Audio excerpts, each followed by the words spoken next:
Video शुरू करने से पहले आपसे छोटी सी रिक्वेस्ट है, प्लीज हमारे चैनल को सब्सक्राइब जरूर करें। शेर और खरगोश की लड़ाई की कहानी। बहुत पुरानी बात है। एक जंगल में खूंखार शेर राज किया करता है।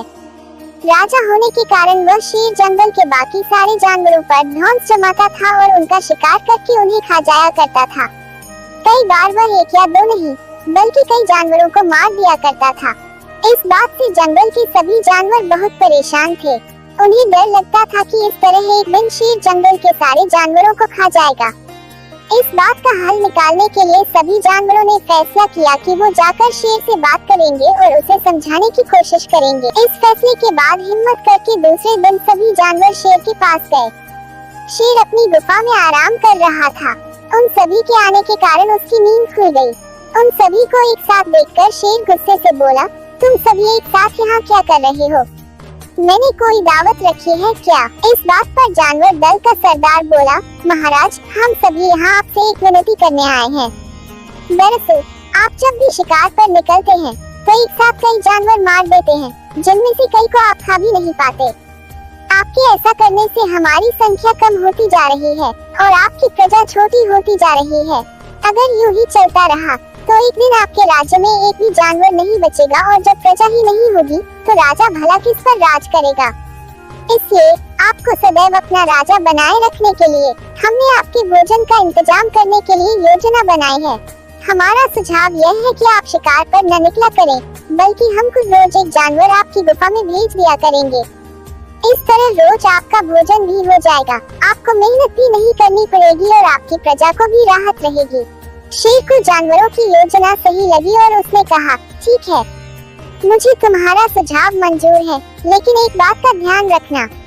अगर किसी दिन मेरा भोजन आने में देर हुई या भोजन कम आया तो मैं जितने चाहूँ उतने जानवरों को मार डालूंगा। जानवरों ने उसकी बात पर सहमति जताई और वापस अपने घर को लौट आए। उस दिन के बाद से हर रोज एक जानवर शेर की गुफा में पहुँच जाता और शेर उसे मारकर अपना भोजन बना लेता। यूं ही चलते चलते एक दिन खरगोश की बारी आई। वह बहुत छोटा था लेकिन चतुर भी था। उसने सोचा कि रोज शेर के हाथों एक जानवर मारा जाता है, यह तो गलत है। इस परेशानी का समाधान करने के लिए कोई चाल चलनी पड़ेगी। तभी उसके दिमाग में एक आइडिया आया। वह धीरे धीरे घूमता फिरता शेर की गुफा तक पहुंचा। वहां पहुंचकर उसने देखा कि शेर गुस्से से आग बबूला हो रखा है। शेर ने जैसे ही खरगोश को देखा उसका गुस्सा बढ़ गया और वह दहाड़ कर बोला, तुम जरा से खरगोश मेरा पेट भरने आए हो और ऊपर से इतनी देरी से आए हो। पता है मुझे कितनी जोर से भूख लगी है।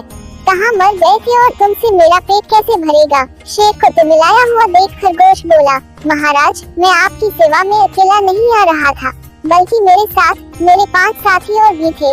लेकिन मगर महाराज, रास्ते में हमें एक और शेर मिल गया जो हमें खाने की जिद करने लगा। वह मेरे साथियों को मारकर खा गया। मैं किसी तरह अपनी जान बचाकर यहाँ आया हूँ। यह सुनकर शेर और ज्यादा गुस्सा हो गया। वह बोला, एक और शेर? कौन है वह और मेरे जंगल में क्या कर रहा है? खरगोश ने कहा, महाराज, वह बहुत बड़ा शेर है और जब मैंने उससे कहा कि तुम हमारे महाराज का भोजन खा रहे हो तो वह बोला, आज से मैं तुम्हारा महाराज हूँ और मेरे अलावा इस जंगल में कोई और शेर नहीं रह सकता। मैं सबको मार डालूंगा। फिर आपको लड़ाई के लिए ललकारने के लिए उसने मुझे यहाँ भेज दिया। अच्छा, ऐसी बात है तो मैं भी तो देखूं कि ये कौन शेर है तो जो मेरे जंगल में आकर मुझे ही ललकार रहा है। ले चलो मुझे उसके पास। शेर ने गरज कर बोला और खरगोश के साथ चल दिया। खरगोश उसे जंगल के बीच मौजूद एक कुएं के पास ले गया और बोला, महाराज, वो इस गड्ढे के नीचे गुफा में रहता है। आपको आता देख शायद वह अंदर घुस गया। दूसरे शेर को देखने के लिए जैसे ही शेर ने कुएं में झांका तो उसे अपनी परछाई दिखी और उसने समझा कि वह दूसरा शेर है। इसके बाद उसने दूसरे शेर को ललकारने के लिए जब दहाड़ मारी तो उसी की दहाड़ गूंजकर उसे सुनाई दी, लेकिन उसे लगा कि वह दूसरा शेर भी उसे ललकार रहा है। बस इतने में शेर को गुस्सा आया और उसने कुएं में छलांग लगा दी। छलांग लगाते ही शेर कुएं की दीवार से टकराया और पानी में गिरकर मर गया। यह खबर जब जंगल के बाकी जानवरों को मिली तो सारे बहुत खुश हुए और खरगोश की जय जयकार करने लगे। कहानी से सीख। इस कहानी से हमें यह सीख मिलती है कि मुश्किल से मुश्किल परिस्थिति में भी दिमाग शांत रखने से हर कठिनाई को आसानी से सुलझाया जा सकता है। वीडियो पूरा देखने के लिए धन्यवाद। प्लीज हमारे YouTube चैनल को सब्सक्राइब कर दीजिए।